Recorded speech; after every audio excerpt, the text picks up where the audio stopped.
Auzubillahiminash-shaytanir-rajim. Bismillahir-rahmanir-rahim. Assalamu alaikum, dear students. Dear students, this is Muhammad Talha Hashmi and you are watching Passion Chemistry series. Dear students, second year chemistry में आज हम एक बड़ा ही important topic जो है वो आपके सामने लेके आया हूं मैं, चैप्टर नंबर 1, और इसमें आयोनाइजेशन एनर्जी जो है उसको डिस्कस करने जा रहे हैं। डियर स्टूडेंट, ये एक लॉन्ग क्वेश्चन है और ये बड़ा ही इंपॉर्टेंट सवाल है जिसे हमने डिस्कस करना है। तो चलिए सबसे पहले हम क्या कहते हैं आयोनाइजेशन एनर्जी या आयोनाइजेशन पोटेंशियल को डिफाइन करते हैं कि व्हाट इज आयोनाइजेशन एनर्जी। तो स्टूडेंट देखिए, हम कहते हैं कि it is the amount of energy, it is the amount of energy required to remove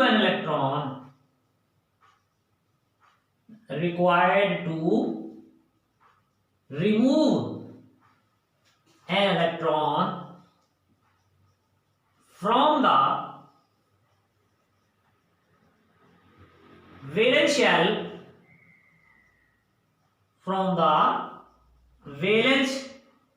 shell of isolated gaseous atom.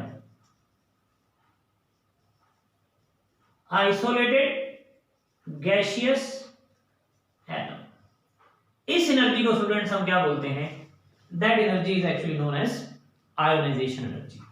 यानी कि हम कहते हैं कि वो बेटे अमाउंट एनर्जी की जो हमें रिक्वायर है क्या करने के लिए? रिमूव करने के लिए। किस चीज को स्टूडेंट्स? इलेक्ट्रॉन को। कहां से? From valence shell. भाई किसके वैलेंस शेल से? Valence shell of an isolated gaseous atom. That is actually called as an ionization energy. It is also known as ionization potential. Student अगर हम सिंपली एग्जांपल की इसकी बात करें तो स्टूडेंट आप जानते हैं जब हमारे पास ये गैसियस सोडियम आपके सामने मौजूद है, इसको हम जब हीट करते हैं या इसमें इसको एनर्जी प्रोवाइड करते हैं तो स्टूडेंट ये क्या करता है? That loses an electron and become positive charge and one electron has been lost. So the amount of energy delta H will be equal to 496 kilojoule per mole. ये student हमारे पास जो है जी, तो स्टूडेंट्स ये हमारे पास हमने एग्जांपल देखी कि आयोनाइजेशन एनर्जी क्या होती है। तो स्टूडेंट देखिए कुछ इंपॉर्टेंट फैक्ट्स जो हैं, इंपॉर्टेंट जो पॉइंट्स आपने माइंड में रखने हैं आयोनाइजेशन एनर्जी के हवाले से। आप कह लीजिए कि इंपॉर्टेंट फीचर जो हैं कुछ आयोनाइजेशन एनर्जी के हवाले से वो आपने माइंड में रखने हैं। और वो इंपॉर्टेंट फीचर स्टूडेंट्स क्या है? बात ये है स्टूडेंट्स के जो आयोनाइजेशन एनर्जी है that is non spontaneous process. यानी पहले जो बात हम करते हैं कि it is non spontaneous process, यानी ये स्टूडेंट्स खुद ब खुद नहीं होगा, यकीनन हमें इसमें या जाकर एनर्जी प्रोवाइड करनी होगी, फिर ये स्टूडेंट्स टेक प्लेस होता है। तो हमने कहा कि it is non spontaneous process. Students non spontaneous के साथ साथ आयोनाइजेशन जो है it is also an oxidation process. It is an oxidation process, यानी कि स्टूडेंट इसके अंदर ऑक्सीडेशन भी होती है। ऑक्सीडेशन से क्या मुराद है स्टूडेंट्स? ऑक्सीडेशन से मुराद है लॉस ऑफ इलेक्ट्रॉन। तो इसका मतलब है यहां पर ऑक्सीडेशन भी होती है। और जैसे कि आप जानते हैं कि यहां पर एनर्जी अब्सॉर्ब होती है, तो हम ये भी कह सकते हैं कि it is an endothermic process.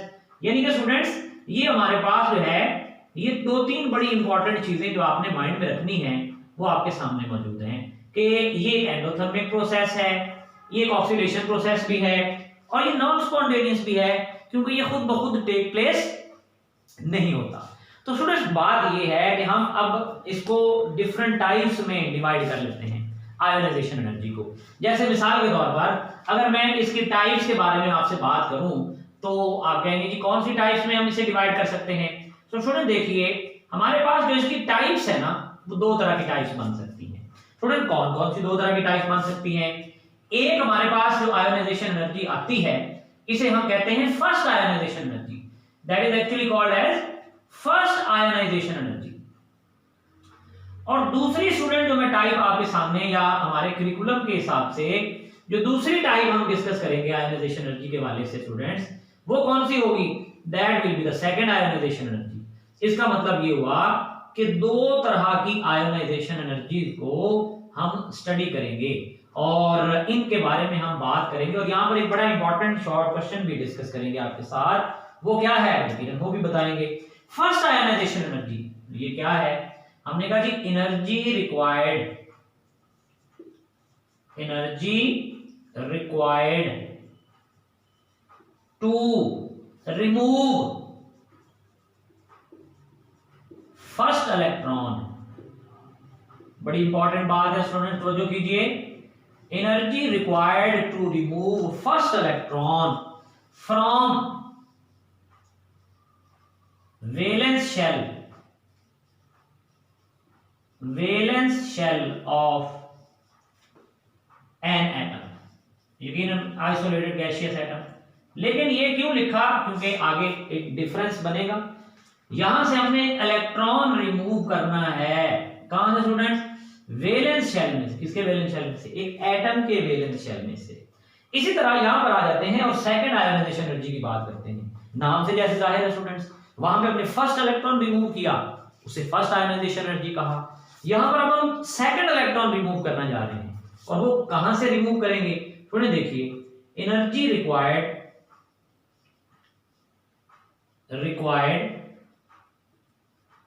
To remove, क्या स्टूडेंट्स रिमूव करना हमने? सेकंड इलेक्ट्रॉन, यानी दूसरा इलेक्ट्रॉन आप रिमूव करना चाहते हैं। सेकंड इलेक्ट्रॉन कहां से? From valence shell of unipositive ion, यानी कि स्टूडेंट्स वहां पर हमने इलेक्ट्रॉन लूज करवाया, इलेक्ट्रॉन को निकाला एटम में से, आपने देखा न्यूट्रल एटम में से। लेकिन यहां पर हम इलेक्ट्रॉन रिमूव करेंगे फ्रॉम वैलेंस शेल। किसका valence shell? Of unipositive ion, यानी कि एक इलेक्ट्रॉन वो एटम ऑलरेडी लूज कर चुका होगा, हमने एक इलेक्ट्रॉन मजीद उसमें से रिमूव करवाना है, इसलिए हमने इसको सेकंड आयोनाइजेशन एनर्जी बोला। स्टूडेंट बात ये है, देखिए मिसाल के तौर पर मेरे पास ये सोडियम है, आप जानते हैं इसके पास 11 इलेक्ट्रॉन होते हैं। सोडियम जब एक इलेक्ट्रॉन लूज करता है तो स्टूडेंट ये +1 में आ जाता है और एक इलेक्ट्रॉन लूज होता है। कितनी एनर्जी रिलीज होती है? हमने अभी बात की 496 किलो जूल पर मोल। इस आयोनाइजेशन एनर्जी को क्या कहते हैं? That is called as the first ionization energy. लेकिन अगर कोई एक एटम है जिसके वैलेंस शेल में, कोई एक एलिमेंट है जिसके वैलेंस शेल में इलेक्ट्रॉन एक से ज्यादा है और वो लूज करना चाहता है स्टेबल होने के लिए, जैसे कि मिसाल के तौर पर ये मैग्नीशियम है। ये स्टूडेंट मैग्नीशियम जब इलेक्ट्रॉन लूज करता है तो मैग्नीशियम के इलेक्ट्रॉन लूज करने से ये स्टूडेंट्स मैग्नीशियम जो है वो +1 में आ जाता है, एक इलेक्ट्रॉन लूज करता है। डेल्टा H की जो वैल्यू है स्टूडेंट हमारे पास वो 738 किलो जूल पर मोल के इक्वल है। ये फर्स्ट आयोनाइजेशन एनर्जी। अब जो स्टूडेंट देखिए, अब अगर हम चाहते हैं कि ये स्टेबल नहीं हुआ क्योंकि इसके वैलेंस शेल में थे 12 इलेक्ट्रॉन, आप देख सकते हैं ये हमारे पास न्यूक्लियस है, ये पहला शेल कितने इलेक्ट्रॉन? 2। दूसरा शेल कितने इलेक्ट्रॉन स्टूडेंट्स? 8। कितने हो गए? 10। अगर ये एक लूज कर दे तो इसका मतलब है इसकी जो तीसरा शेल है उसमें कितने इलेक्ट्रॉन बच जाएंगे? 1। चार्ज इस पर क्या है? यूनिपॉजिटिव। इसका मतलब अभी भी ये स्टेबल नहीं। स्टेबल तब होगा जब ये एक इलेक्ट्रॉन मजीद लूज करते। इसका मतलब हम क्या करेंगे? हम मैग्नीशियम आयन लेंगे, उसमें से एक इलेक्ट्रॉन निकालेंगे, तो ये स्टूडेंट्स क्या बन जाएगा? Mg++, एक इलेक्ट्रॉन मजीद है, रिमूव हुआ। अब डेल्टा H की क्या वैल्यू है? 1451 किलो जूल पर मोल। इसका मतलब है स्टूडेंट्स क्या हुआ? सेकेंड आयोनाइजेशन एनर्जी की जो वैल्यू है, यकीनन स्टूडेंट्स हम जरा तवज्जो कीजिए, सेकेंड आयोनाइजेशन एनर्जी की जो वैल्यू है that is greater than the first ionization energy. यानी कि सेकेंड इलेक्ट्रॉन को वैलेंस शेल में से रिमूव करने के लिए हमें ज्यादा एनर्जी दरकार है। तो हमने ये जानना है कि सेकेंड इलेक्ट्रॉन रिमूव करने के लिए आयोनाइजेशन एनर्जी ज्यादा क्यों होती है, इसकी क्या रीजन है। तो स्टूडेंट देखिए, हमारे पास हम ये शॉर्ट क्वेश्चन भी लिखते हैं कि by value of second ionization energy is greater than, क्या वजह है कि जो वैल्यू है सेकेंड आयोनाइजेशन एनर्जी की इज ग्रेटर देन, वो स्टूडेंट ज्यादा होती है किससे, greater than first ionization energy.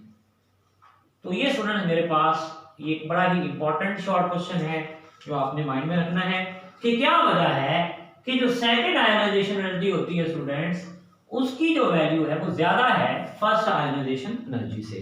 Student बात ये है, मैं आपको पहले थोड़ा सा डायग्राम बनाकर चीजों को समझाऊंगा। देखिए मेरे पास ये मैग्नीशियम का एटम है, इसके पहले शेल में इलेक्ट्रॉन 2 हैं और इसका ये दूसरा शेल है, ये प्लेंटीमोस्ट शेल इसे कहते हैं। ये मेरे पास इसमें 8 इलेक्ट्रॉन हैं और जो इसका वैलेंस शेल है इसमें स्टूडेंट्स मेरे पास जो है कितने इलेक्ट्रॉन हैं, 2 इलेक्ट्रॉन हैं। ये बेटे मेरे पास सिनेरियो है। इसके पास प्रोटॉन की तादाद कितनी है, 11 है। इलेक्ट्रॉन की तादाद कितनी है, सॉरी प्रोटॉन 12 है और इलेक्ट्रॉन भी यकीनन 12 है, लेकिन ये स्टेबल नहीं है क्योंकि इसका ऑक्टेट कंप्लीट नहीं है। तो ये मेटल है, तो मेटल आप जानते हैं इलेक्ट्रोपॉजिटिव होते हैं। ये क्या करेगा, it will tend to be stabilize itself by losing electron. इसका मतलब है जब ये एक इलेक्ट्रॉन लूज करेगा स्टूडेंट्स तो क्या होगा, पहले शेल में इलेक्ट्रॉन कितने, 2 ही रहेंगे। दूसरे शेल में इलेक्ट्रॉन कितने, भाई 2 ही रहेंगे, सॉरी 8 रहेंगे, 8 ही मौजूद थे पहले। थर्ड शेल में इलेक्ट्रॉन कितने, थर्ड शेल में स्टूडेंट जो इलेक्ट्रॉन है वो हमारे पास अब 1 है, 1 लूज हो गया। अब प्रोटॉन कितने हैं, प्रोटॉन स्टूडेंट्स 12 ही हैं। अब इलेक्ट्रॉन कितने हैं स्टूडेंट्स, इलेक्ट्रॉन 11 है। तो इसका मतलब है लास्ट टॉपिक में अभी आपने देखा होगा कि हमने बात की थी कि अगर हमारे पास प्रोटॉन और इलेक्ट्रॉन की रेशियो बहुत ही इंपॉर्टेंट होती है। अब प्रोटॉन ज्यादा है, प्रोटॉन 12 है, इलेक्ट्रॉन कितने हैं, इलेक्ट्रॉन अभी भी 11 है। क्या हुआ, प्रोटॉन की रेशियो बढ़ गई, न्यूक्लियर चार्ज बढ़ गया। इसका मतलब है अब यहां पर ये जो इलेक्ट्रॉन है ना, इसको न्यूक्लियस बड़ी मजबूती से अपनी तरफ अट्रैक्ट करेगा और मजबूती से अट्रैक्ट करने की वजह से आप देखिए कि अगर हम चाहते हैं, यहां पे तो हमें एनर्जी लगानी पड़ी 738 किलो जूल पर फोटॉन, लेकिन बेटे अब अगर हम ये चाहते हैं कि इस इलेक्ट्रॉन को ये जो मौजूद है, ये देखिए ये हमारे पास पहला शेल, फिर ये हमारे पास दूसरा शेल 8 इलेक्ट्रॉन के साथ, और फिर ये हमारे पास थर्ड शेल, लास्ट शेल, जो इसमें कितने इलेक्ट्रॉन हैं, 1। अब बेटे ये electron, this electron is more attracted by the nucleus as compare to this position, because here the proton are greater than electron. Electron are only 11 and proton are 12. So you can see that here 12 proton are attracting to 12 electron. Here 12 proton are attracting to 11 electron. So attraction has been increased. So what we will need, we will have to provide a greater amount of energy. If we will provide a greater amount of energy, then the attraction will take place. Otherwise it will not take place. तो इसका मतलब ये हुआ कि अब हम क्या करेंगे, यकीनन इसको एनर्जी प्रोवाइड करेंगे, यकीनन ये एंडोथर्मिक प्रोसेस है, एनर्जी प्रोवाइड करेंगे तो ये जो है वो स्टेबल होने के लिए क्या करेगा, अपना वैलेंस शेल का एक जो इलेक्ट्रॉन मौजूद है उसको भी लूज कर देगा और ये डाई पॉजिटिव आयन की फॉर्म में यहां से जो है वो स्टेबल हो जाएगा, तो इसका ऑक्टेट मुकम्मल हो जाएगा, ये नियरेस्ट नोबल गैस कॉन्फ़िगरेशन हासिल कर लेगा। तो इसलिए students second ionization energy is greater than first ionization energy, because अब यकीनन आप इसमें थ्योरी जो है वो ऐड कर सकते हैं, because to remove second electron where the greater nuclear attraction is present, more energy is required. Here there is greater number of protons than electrons, so that's why the unipositive ion is more attracted by the nucleus. That's why higher amount of energy is required to form dipositive ion. तो ये student एक बड़ा ही important इसके अंदर एक aspect था जो मैंने आपको बताया। इसका मतलब है आयोनाइजेशन एनर्जी फर्स्ट भी हो सकती है अगर पहला इलेक्ट्रॉन रिमूव करें, सेकंड हो सकती है अगर हम थर्ड करें, और थर्ड हो सकती है जब हम थर्ड इलेक्ट्रॉन लूज करें, सेकंड होगी जब हम सेकंड इलेक्ट्रॉन लूज करेंगे।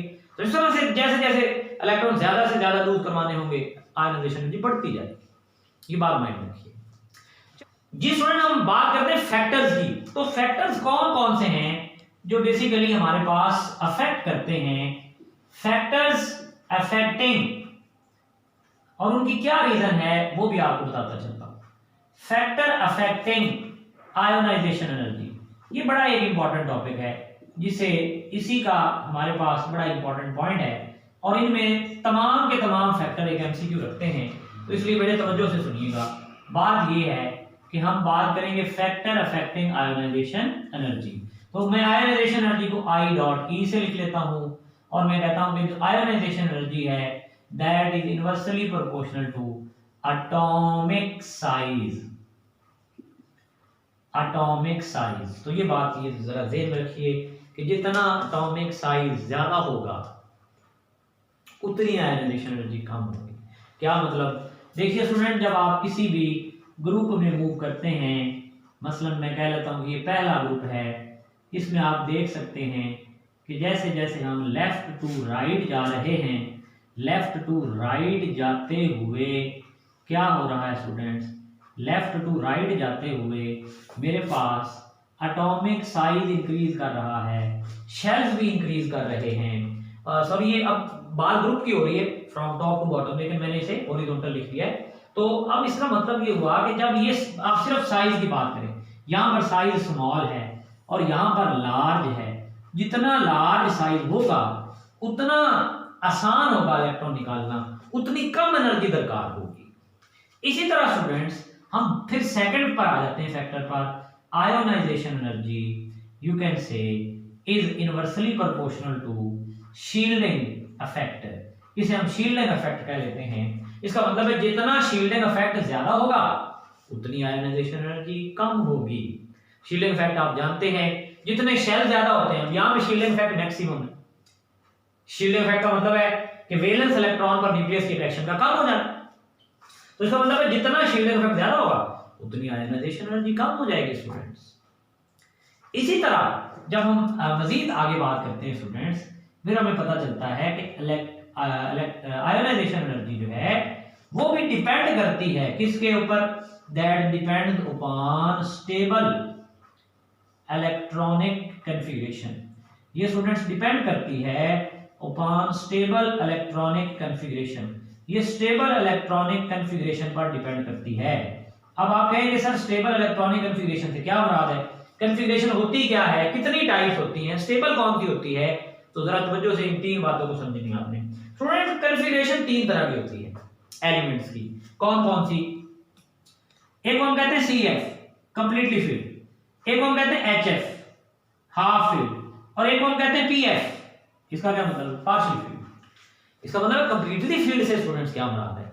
स्टूडेंट कंप्लीटली फील्ड से मुराद है S में 2 आते हैं, 2 ही पाए जाएं, P में 6 आते हैं, 6 ही पाए जाएं, D में 10 आते हैं, 10 ही पाए जाएं, F में 14 आते हैं, 14 ही पाए जाएं। अगर ये कहीं भी सूरत हाल आपको नजर आएगी तो इसका मतलब है that electronic configuration is completely filled, कि किसी सब शेल में जितनी कैपेसिटी है इलेक्ट्रॉन फिल करने की उतने ही मौजूद है, सबसे ज्यादा स्टेबल ये होगी। फिर इसके बाद हाफ फिल्ड, मतलब S में 1 है, फिर P में 3 है, फिर D में 5 है, फिर F में 7 है। इसके बाद हाफ फील्ड स्टेबल है। और हाफ फील्ड के बाद स्टूडेंट कौन सी? Partial filled. अब S तो यकीनन या कंप्लीटली फील्ड होगा या हाफ फील्ड होगा। मैं बात कर लेता हूं P से। P में 5 है, ना ये हाफ फील्ड है ना कंप्लीटली फील्ड है, ये पार्शियल फील्ड। इसी तरह D में 9 है या 7 है, पार्शियल फील्ड। इसी तरह F में 12 है, पार्शियल फील्ड। इसका मतलब है most stable electronic configuration is completely filled, then it is half filled, then it is partially filled। तो इसका मतलब ये हुआ कि जितनी स्टेबल इलेक्ट्रॉनिक कॉन्फ़िगरेशन होगी उतनी आयोनाइजेशन एनर्जी ज्यादा होगी स्टूडेंट्स। इसी तरह नेक्स्ट फैक्टर को देखिए। नेक्स्ट फैक्टर स्टूडेंट हमारे पास है कि जो आयोनाइजेशन एनर्जी होती है students, that is also depends upon, आप ये कह लीजिए कि आप कह लीजिए it is equal to nature of the orbital, nature of subshell कह लें। ये बड़ा इंपॉर्टेंट बात, मैंने लास्ट वीडियो में भी, आपने अगर नहीं देखी तो लास्ट में देखे, लास्ट वीडियो में भी मैंने लेंथनाइड कॉन्ट्रैक्शन में इसके हवाले से पॉइंट बताया, मैं यहाँ पे दोबारा बताने जा रहा हूँ। स्टूडेंट्स सब शेल हमारे पास 4 तरह के होते हैं। कौन कौन से? एक होता है S, एक होता है P, एक होता है D और एक होता है F। स्टूडेंट शेप्स की वजह से इनका शील्डिंग इफेक्ट डिफरेंट होता है, इनकी पेनिट्रेटिंग पावर डिफरेंट होती है।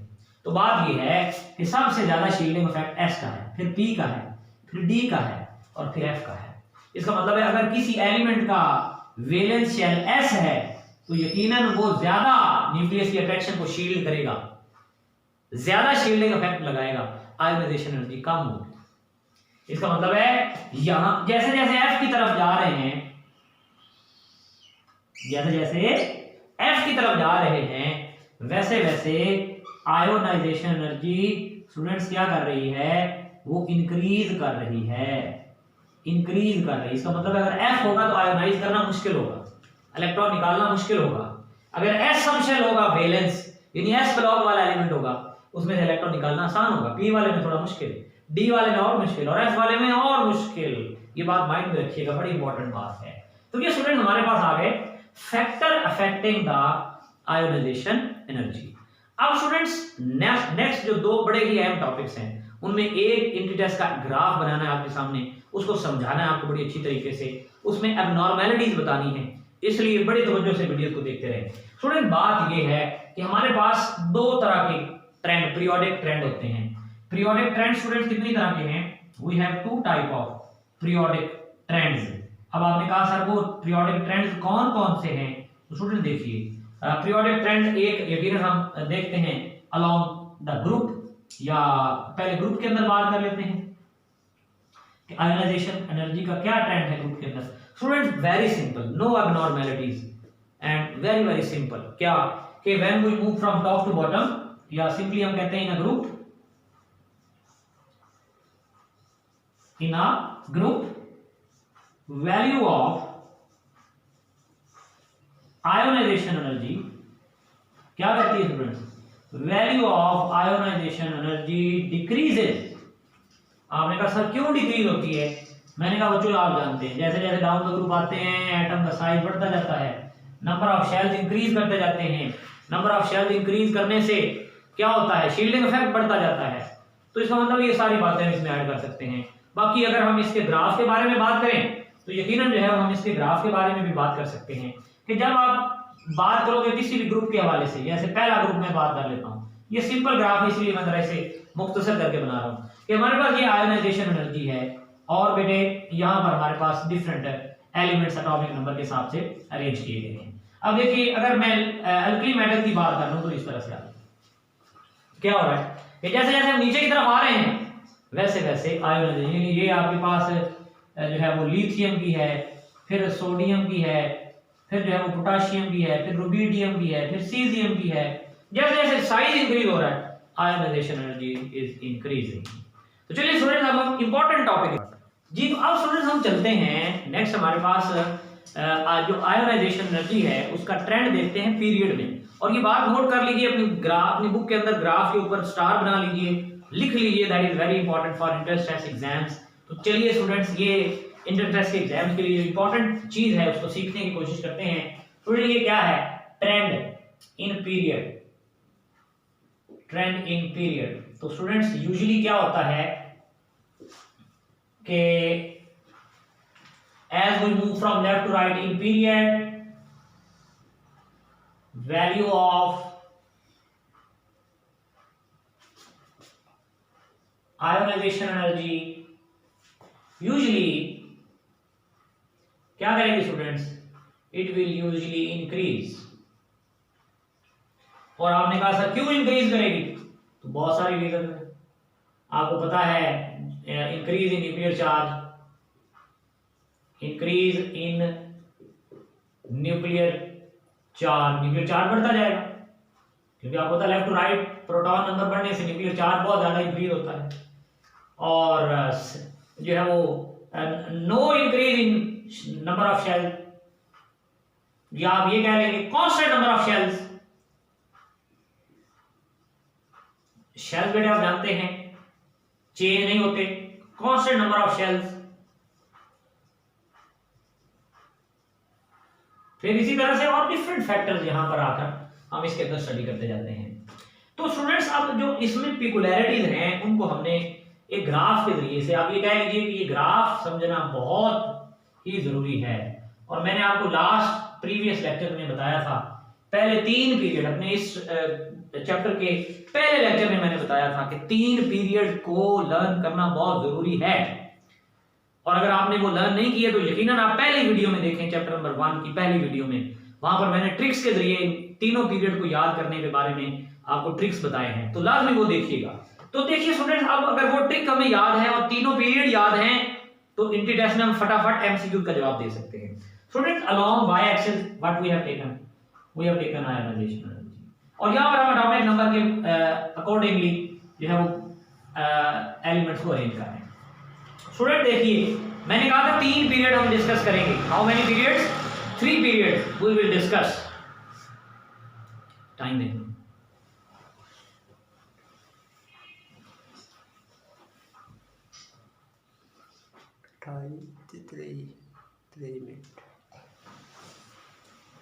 एक मिनट कितने 3 मिनट में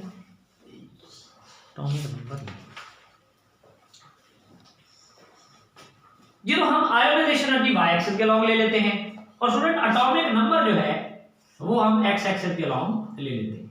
तो देखिए स्टूडेंट, हमारे पास ये कैसे ग्राफ बनता है, बड़ा ही इंपॉर्टेंट ग्राफ है, इसको बड़े ही तवज्जो से आपने समझना है। 3 पीरियड्स विद ट्रिक्स हम पहले पढ़ चुके हैं, उनको लाजमी देखिए। स्टूडेंट, पहला पीरियड क्या है? हाइड्रोजन। थोड़ा सा मैं इसको ये साथ लिखता हूं, ये डॉट हाइड्रोजन को जाहिर कर रहा है। And then helium. एक एंटी टेस्ट में 1 साल एमसीक्यू आ चुका है ये, बेटे याद रखिए, पहले 3 पीरियड में हीलियम की आयोनाइजेशन एनर्जी सबसे ज्यादा है। पहले 3 पीरियड में इसकी आयोनाइजेशन एनर्जी, रिपीट कर रहा हूं मैं, सबसे ज्यादा है हीलियम की आयोनाइजेशन एनर्जी। याद रखिएगा, पहले 3 पीरियड में जितने भी एलिमेंट्स हैं उनमें सबसे ज्यादा है। Interest test important point. Student, period 1 मुकम्मल हुआ, अब चलते हैं पीरियड 2 में। क्या होगा स्टूडेंट्स? We will have a decrease आ जाए, क्योंकि पीरियड 2 से शुरू होने लगे, पीरियड 2 में आ गए। पीरियड 2 कहां से शुरू होता है स्टूडेंट्स? लिथियम से। लाइफ आपको याद होगा, हमने पहले ट्रिक्स में बताया है। इसी तरह लिथियम के बाद क्या आता है? ट्रिक को मेमोराइज करें। बेरिलियम। स्टूडेंट, बेरिलियम के बाद लाइन अब ऊपर जानी चाहिए, लेकिन एक्सेप्शन है, मैं एक्सेप्शन जो है वो ग्रीन के साथ लिखूंगा। बेरिलियम के बाद बेटे आना चाहिए बोरॉन ऊपर की तरफ, लेकिन बोरॉन की एनर्जी कम है। क्यों है ये यकीनन हम बात करेंगे। फिर बोरॉन के बाद आ जाता है स्टूडेंट्स कार्बन। कार्बन की एनर्जी बढ़ती है, बढ़नी चाहिए यकीनन, पीरियड में मूव कर रहे लेफ्ट टू राइट। कार्बन के बाद स्टूडेंट आता है क्या? नाइट्रोजन। एनर्जी बढ़नी चाहिए, यकीनन बढ़ रही है। नाइट्रोजन के बाद स्टूडेंट ऊपर जाना चाहिए हमें ऑक्सीजन में, लेकिन यहां पर दोबारा मैं ग्रीन के साथ एक्सेप्शन ड्रॉ करने जा रहा हूं, और वो एक्सेप्शन क्या है स्टूडेंट्स? That is oxygen. कम हो गई। ऑक्सीजन के बाद क्या है स्टूडेंट्स? फ्लोरीन बढ़नी चाहिए, बड़ी। नियोन बढ़नी चाहिए, बड़ी, लेकिन नियोन की हीलियम से कम ही रहेगी, यह बात माइंड में रखिएगा। ये दूसरा पीरियड मुकम्मल हुआ। इसमें एक्सेप्शन कितनी हैं? 2। कौन कौन सी? एक बेरिलियम और बोरॉन की। बोरॉन की कम नहीं होनी चाहिए थी, लेकिन हो गई। एक एक्सेप्शन कौन सी है? नाइट्रोजन और ऑक्सीजन की। ये दोनों हमने हाईलाइट कर। इसी तरह से तो अब स्टूडेंट हम चलते हैं टुवर्ड्स पीरियड नंबर 3। तो तवज्जो कीजिएगा, हमारे पास स्टूडेंट पीरियड नंबर 3 में जो पहला एलिमेंट है हमारे पास, वो कौन सा है? वो है सोडियम। आप देखिए, सोडियम। इसके बाद बढ़नी चाहिए, बड़ी, मैग्नीशियम। फिर कम होनी चाहिए, फिर बढ़नी चाहिए स्टूडेंट्स, लेकिन क्या हुआ? कम हुई, एक्सेप्शन है, ग्रीन के साथ बनाऊंगा। एल्युमिनियम है। फिर एल्युमिनियम के बाद नाम मुझे एल्युमिनियम से यानी सिलिकॉन। फिर आगे बढ़नी चाहिए फास्फोरस में, बड़ी, नाम मुझे एल्युमिनियम से प्यार। फिर आगे सिर्फ सल्फर में बढ़नी चाहिए, एक्सेप्शन है, इसका मतलब है मैं इसे ग्रीन से बनाऊंगा। सिर्फ क्या? Chlorine, argon. ये आपको ट्रिक बताया था जी। तो अब आपने देखा स्टूडेंट्स कि हमने सोडियम से मैग्नीशियम तक गए, फिर एक पिकुलैरिटी आई एल्युमिनियम तक, फिर एल्युमिनियम से सिलिकॉन, बिल्कुल सही चला। फिर फास्फोरस इंक्रीज हुआ, फिर सल्फर पे आके फिर डिक्रीज हुआ, यहां पर भी एबनॉर्मैलिटी। इसका मतलब जो एबनॉर्मैलिटीज है उनको हम हाईलाइट कर लेते हैं। यहां पर भी मैग्नीशियम और एल्यूमिनियम में एबनॉर्मैलिटी है और फास्फोरस और सल्फर में एबनॉर्मैलिटी है। स्टूडेंट अब हम इनको देखते हैं कि ये एबनॉर्मैलिटीज क्यों हैं। तो तवज्जो कीजिए, बड़ी इंपॉर्टेंट चीज, ये जो पॉइंट बताने जा रहा हूं that is very very important to understand. Student देखिए बेरिलियम और बोरॉन में क्या फर्क है, क्यों ऐसा है कि बेरिलियम के बाद बेरिलियम क्या होता है 4, स्टूडेंट बोरॉन क्या होता है, बोरॉन होता है 5। अब जरा बेरिलियम की इलेक्ट्रॉनिक कॉन्फ़िगरेशन देखिए, क्या है 1s2 और बोरॉन की स्टूडेंट्स 5 हैं, 1s2 2s2। जबकि स्टूडेंट देखिए हमारे पास ये 1s2 है, फिर स्टूडेंट्स 2s2 है और ये 2p1 है। इसका मतलब है p के अंदर कितने आने चाहिए 6, फिर कंप्लीटली फिल्ड होगा। इसका मतलब है ये जो इलेक्ट्रॉनिक कॉन्फ़िगरेशन है ये CF है, कंप्लीटली फिल्ड है, और ये जो है ये पार्शियली फिल्ड है, PF है। इसका मतलब है भी मैंने पहले बताया सबसे ज्यादा कंप्लीटली फिल्ड, फिर हाफ फिल्ड, फिर पार्शियली फिल्ड। इसका मतलब है बेरिलियम की इलेक्ट्रॉनिक कॉन्फ़िगरेशन जो है वो बहुत ज्यादा स्टेबल है एज कंपेयर टू बोरॉन। या आप कह लें कि बोरॉन की कॉन्फ़िगरेशन इतनी अनस्टेबल है कि उसकी आयोनाइजेशन एनर्जी बढ़ने की बजाय कम हो गई। पहला पॉइंट। दूसरे पॉइंट पर आ जाइए। दूसरा पॉइंट स्टूडेंट हमारे पास है नाइट्रोजन के हवाले से। N क्या होता है 7, क्या आ जाएगा हमारे पास 1s2 2s2, फिर स्टूडेंट 2p x, बल्कि आप सिंपली कह लें 2p3। बेटे p में 3 इलेक्ट्रॉन आए तो क्या होता है हाफ फील्ड। इसका मतलब है नाइट्रोजन की इलेक्ट्रॉनिक कॉन्फ़िगरेशन हाफ फील्ड है। जबकि अगर आप देखें ऑक्सीजन की, ऑक्सीजन क्या होता है स्टूडेंट O8, तो इसमें क्या है 1s में 2, 2s में 2, 2p में 4। भाई 2p में 4 हो तो पार्शियली फिल्ड है। इसका मतलब है ये हाफ फील्ड है नाइट्रोजन की इलेक्ट्रॉनिक कॉन्फ़िगरेशन, जबकि ऑक्सीजन की इलेक्ट्रॉनिक कॉन्फ़िगरेशन पार्शियली फिल्ड है। इसलिए पार्शियली फिल्ड होती है, लेस स्टेबल, इसलिए ऑक्सीजन का आयोनाइजेशन एनर्जी नाइट्रोजन से कम हो गई due to the stability in ionisation energy you can say. इसी तरह अब हम इन पेयर्स की बात करते हैं। स्टूडेंट ये दो पेयर आपके सामने आ गए, बेरिलियम बोरॉन, नाइट्रोजन ऑक्सीजन, और अब हम इन पेयर्स की बात करते हैं। इसको मैं जरा रेज कर देता हूं।